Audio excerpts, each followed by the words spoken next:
Quiero, antes de empezar mi intervención, señalar que, afortunada o desafortunadamente, muchos de los temas que voy a plantear ya han sido tocados en las exposiciones anteriores, por lo demás con un enfoque, cosa que me alegra, similar y desde puntos de vista que compartimos.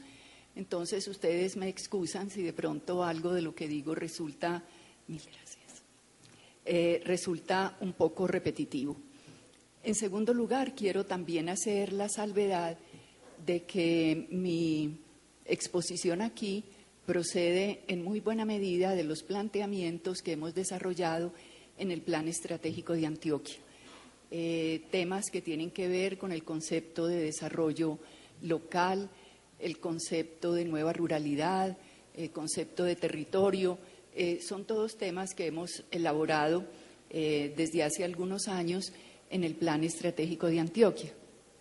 Y de igual manera, las ideas que voy a presentarles sobre el tema más particular de la educación provienen también de reflexiones y discusiones que hemos hecho al interior del grupo de pensamiento de educación del Planea, que está conformado por unas 10 personas provenientes del sector y que se reúne desde hace casi 2 años para reflexionar y hacer propuestas sobre temas educativos. Por último, quiero brevemente señalar cuáles son los intereses de mi propuesta. Quiero señalar la importancia de la educación dentro del marco de la propuesta del Plan Estratégico de Antioquia y quiero de manera particular, teniendo en cuenta el enfoque en derechos humanos que tiene este evento, señalar aspectos políticos y ético-morales de este planteamiento. Vamos un poco atrás, por favor, a la primera. La siguiente. La siguiente. No pasa. ¿Y cuál sigue?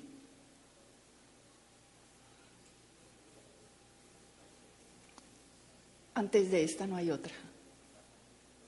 Bueno, se saltó 2 diapositivas. Voy entonces brevemente a señalar la primera. Dejemos ahí entonces de momento.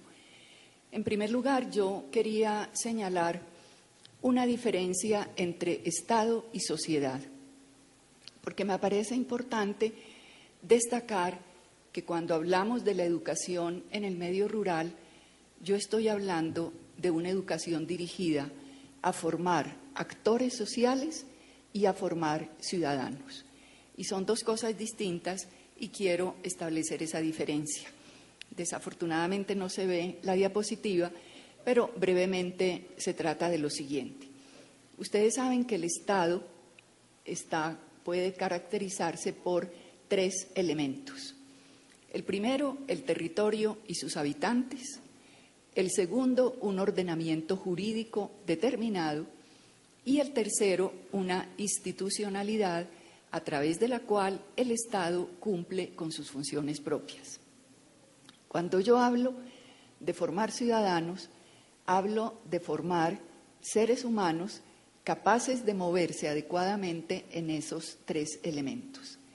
En primer lugar, son habitantes de un territorio que reconocen ese territorio como perteneciente a un Estado, que se ubican en ese territorio no de cualquier manera ni de una manera superficial, sino que se ubican en ese territorio arraigando en él.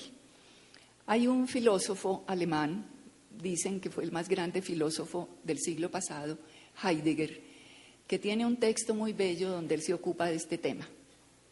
Y él dice que los seres humanos podemos relacionarnos con nuestro territorio o poblándolo, o habitándolo, o morando en él. Cuando hablamos de esta relación tan inextricable entre el territorio y sus habitantes, estamos hablando propiamente de moradores de ese territorio. Y morar un territorio, dice Heidegger, es permanecer en él y cuidarlo. Ese es un morador, alguien que permanece en un territorio y lo cuida. En ese sentido, entonces, cuando nosotros hablamos de que el primer, mil gracias, de que el primer elemento en el Estado es el de territorio y sus habitantes, estamos hablando de formar ciudadanos que habiten, pueblen, pero que además moren su territorio, es decir, permanezcan en él y lo cuiden. En segundo lugar, todo Estado tiene un ordenamiento jurídico, tiene una Constitución y tiene un sistema que llamamos de derecho, que deriva de ese pacto social fundante que es la Constitución. Cuando hablamos de formar ciudadanos, hablamos de formar personas que reconocen ese ordenamiento jurídico, lo aceptan y lo cumplen. Es decir, ciudadanos que acogen ese pacto, se sienten comprometidos con él y con todos los desarrollos que de ahí se derivan. Hablamos entonces de ciudadanos cumplidores de un Estado de Derecho. Y el tercer elemento que señalamos es el de la institucionalidad.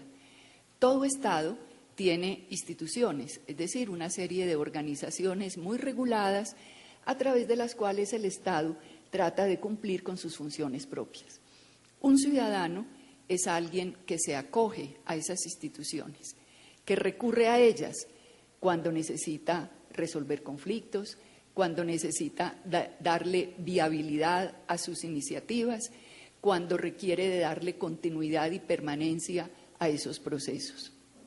Ser respetuoso de la institucionalidad, cumplirla, fortalecerla, es una tercera característica de los ciudadanos.